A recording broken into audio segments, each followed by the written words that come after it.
Mahindra Scorpio गाड़ी में, जिस गाड़ी में आपका ओबीडी लाइट और यूरिया वाली लाइट जलती है, तो ऊपर भी देखिएगा मीटर में लिख के आ रहा है DEF error know start 126 kilometre.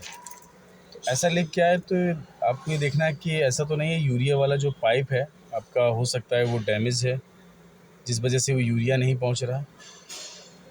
और आपको वो डैमेज सही है, आपका पाइप सही है तो आपको देख चेक कराना है, डीलरशिप में जाके चेक कराना है कि उसका जो ड्यूजिंग मॉड्यूल है वो चोक तो नहीं है, जिस वजह से ये इशू आ रहा है।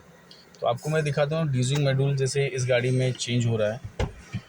इसका क्या है कि पाइप डैमेज हो गया था।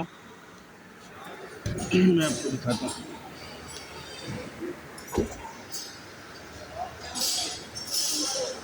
ये है इसका ड्यूजिंग मॉड्यूल, ये आपका ड्यूजिंग मॉड्यूल है, ये चेंज हो रहा है इसका।